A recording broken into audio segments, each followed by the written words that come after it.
Alright, hello. Today I'm going to be reading a fanfic on FimFiction called Her First Bass Drop.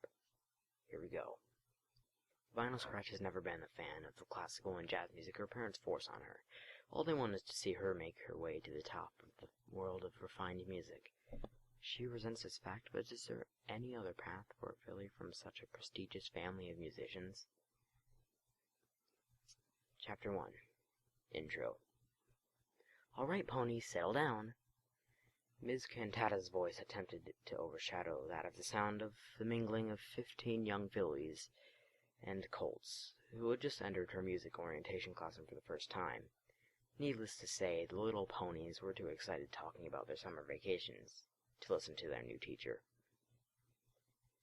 In one corner, Bubblegum Pop was babbling on to her minions about her trip to Counterlot as they absorbed every paltry detail of the anecdote about a charming young stallion she'd met by the name of Fancy Pants.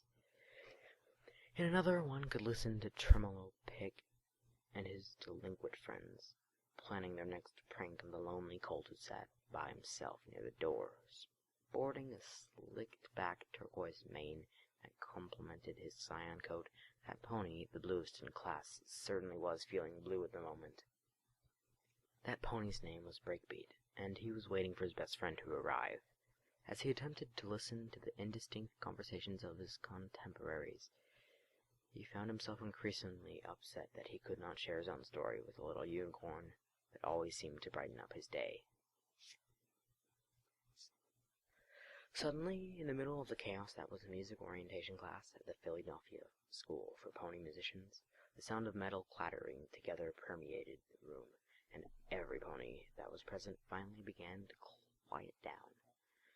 The clattering belonged to that of the school bell, which, of course, meant it was time for the new school year to officially begin. All at once each pony found their seats, which had been neatly alphabetized for them.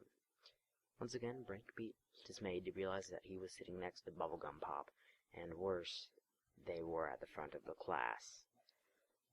Once all 15 ponies had found their seats, Miss Cantata finally got a word in.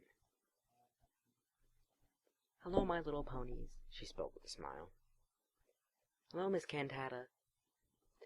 The entire classroom droned back, sans Breakbeat, who was digging his hoof into the surface of his wooden desk. "As you all know, today is the first day of our school year. I hope every pony is excited to learn as I am to teach. This year you will all be learning about music theory, from the basics like the names of the notes to more advanced concepts such as complex time signatures. You'll be learning about all kinds of instruments, and I'm sure that if you haven't already, you'll find one you'll come to love for sure." Again, she grinned as she spoke. The classroom let out a collective sigh. Doing her best to continue smiling, Miss Cantata exclaimed, "Let's start with roll call. Adagio, are you there?" "Present." The pony with a whole note cutie mark responded as slowly as the tempo for which he was named. He had never been a particularly active pony. Whenever the class played kickball, he was sure to be chosen last. He did, however, possess an extraordinary talent for playing the timpani, an instrument most ponies seem to take for granted. "Breakbeat?" "I'm here." Breakbeat's voice was harshly muffled, as he had pressed his face against the top of his desk. "Where is she?" he thought to himself. Breakbeat had woken up that morning, eager to tell a little filly he knew about the cutie mark he woke up with the month prior to the first day of school. Concerning his talents, he was a bit strange. Put him behind an electronic drum kit, and he'd play polyrhythmic beats all day long. Place him on an honest-to-goodness kit, however, and he'd just sit there, almost not knowing what to do. Perhaps he simply didn't understand dynamics, a problem that could be avoided through the use of an electronic kit. No pony really knew. "Bubblegum Pop?" The egotistical filly responded. "I'm right here, obviously." She pulled a hoof filer out of her saddlebag and began to scrape away. Bubblegum Pop. She was something else. An aspiring singer, and a damn good one. She poured her heart into every syllable of her love songs. However, when she put her microphone down, it felt as though she left her heart on stage, antagonizing every pony in her path, save for her 2 unremarkable twin goons. Right then, moving on. Miss Cantata was visibly annoyed for the first time. While the teacher of this classroom was listing off names, some pony else was in the middle of an activity that took just a bit more action. A little unicorn was galloping down the streets of Philadelphia, trying hard not to bump into whatever was in her way, be it mailboxes or ponies, and failing miserably at both, leaving a trail of destruction wherever she went.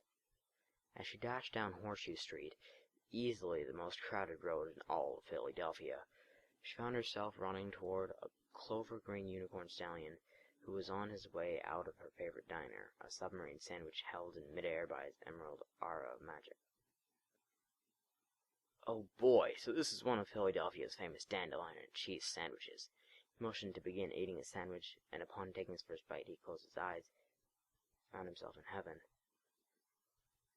After savoring the flavor of the provolone, he reopened his eyes, and saw that his meal was gone. The little unicorn had swiped the sandwich right out of his field of magic with her own, and was now speeding down the road with it. "Hey, that's my—" The distraught unicorn plopped down on the concrete pavement. Who am I kidding? Keep it. The filly, now with her new sandwich, continued to speed down the road. After a good half-minute, she finally saw the upcoming turn onto Star Swirl Street. Feeling as if she might make good time, the unicorn took a victory bite out of her meal and almost immediately spat it out. "Who puts mustard on a dandelion and cheese sandwich?"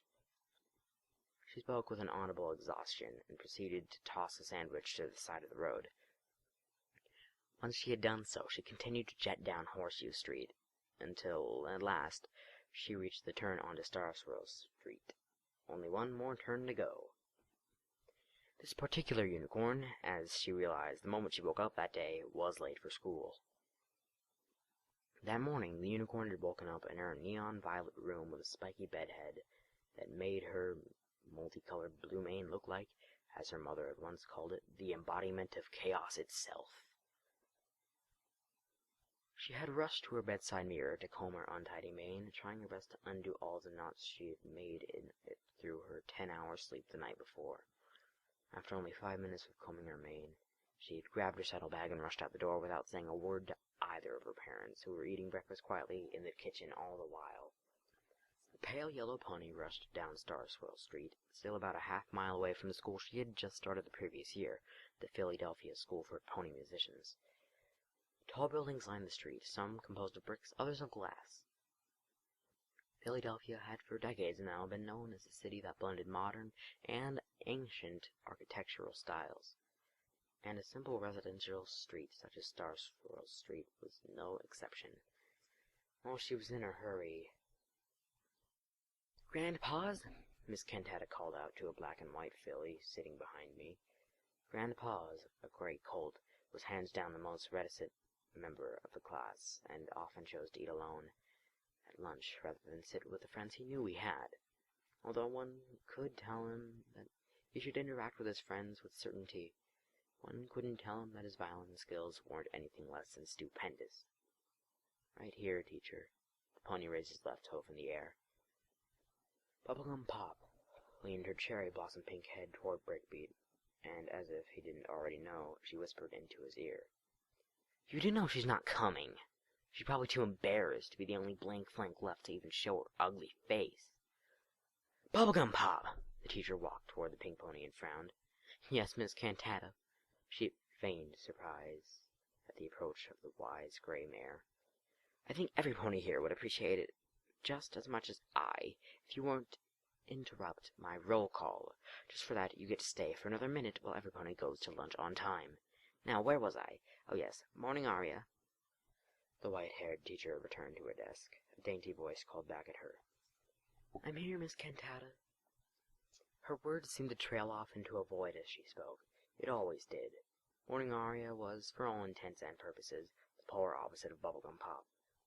Visually, she was rather dull, sporting a long gray Sarah's maze that complemented her dull mulberry coat, while Bubblegum tended to sing sweet, if a bit cheesy songs about things like finding the perfect colt. Aria sang songs about the desire to escape from her own loneliness. Any melody of hers, coupled with the voice she possessed, which is more delicate than a flower petal, could easily drive any pony to tears. Meanwhile, as roll call continued, a splash of water spread out over a relatively insignificant part of the concrete jungle they called Philadelphia. The tardy filly rushed over a puddle from the previous night's rain, not stopping to notice how very soaked her front hoofs were, and quickly made her way to the final turn onto Thunderhoof Road. As she made her way toward the school, she noticed large words printed on the road. School Zone. The little unicorn was almost there. "Pizzicato, are you here?" "Yes, miss," the smoky gray colt replied quickly. Another pony that could almost go without a name, Pizzicato's best friend was Grand Paws, and they shared a love of stringed instruments. While Grand Paws was a violin virtuoso, Pizzicato's forte had always been the viola. Happening simultaneously outside of the school, the student that had woken up late for their first day of school in Philadelphia was making her way inside with heavy breath. As she looked around at the stone interior, she started to feel as if she was back home. Pictures of all of Equestria's famous musicians from all over time hung from the walls. She passed Beethoven in one wing on her way to the main office, and the Wings in another. When she reached the main office, a stallion behind a desk greeted her with these words: "Now, little filly, what could your excuse possibly be for being so late on the first day of school?" He turned his head away from her, as if to tell her he was disappointed. "Hey, I'm sorry. My parents beefed at me all night yesterday, so I couldn't sleep." She told him a half-lie and tried to maintain her poker face, though it was true that her parents and she had been in a minor confrontation the night before. She slept like the filly she was.